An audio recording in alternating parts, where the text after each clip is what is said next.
Nakita niyo na ba itong Ultimate Playtime Collection toys ng Jollibee Kids Meal? Mahilig kami mag-collect ng mga ganitong toys, lalo na pag malalaro talaga namin and pag super cute. So we had to buy all 5. Tara, unwrap natin. First, yung Doodle Dash. Parang sketchpad siya na may mga incomplete line drawings na Jollibee and friends like sina Twirly, Hetty, Popo, and Yum. May kasama siyang maliit na marker kaso di siya magandang ipang-draw kasi kumakalat. Kaya mas okay gumamit ng pen or ng colored pencil para mas manipis. Nagmukha tuloy na sobra ng Jolly Spaghetti yung sketch ko.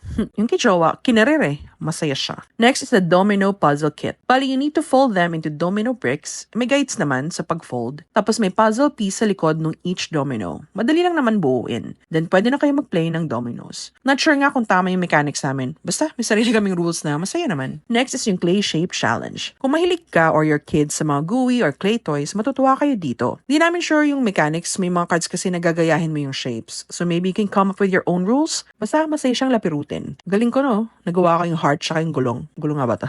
Next, yung top 2 favorite naming toys from this collection. Yung memory match cards, masaya rin laruin. Pang test ng memory. May 20 cards so di ganun kadali mabuo agad. Pero masaya naman siya. May photos ni Jollibee and friends, plus mga main Jollibee products like spaghetti, chicken joy, peach mango pie, and more. Finally, yung City Stars cards. Para siyang Jollibee version ng Uno cards, pero walang action cards bukod sa wild cards na you can change the color of the cards at play. Same rin nung sa memory match, featured sa cards sina Jollibee and friends and Jollibee products in 4 different colors. Masaya rin laruin. Ganun rin ang rule like sa Uno, paubusan ng cards. I actually bought 2 packs kasi gusto ko na mas makapal yung draw pile para when playing with friends, mas matagal. That's it. Ang saya, diba? These toys ng Ultimate Playtime Collection ng Jollibee Kids Meal are not just for kids but pwede rin for adults. Limited edition lang to so collect all 5 na. Ano na favorite mong Jollibee toy? Let us know naman in the comments.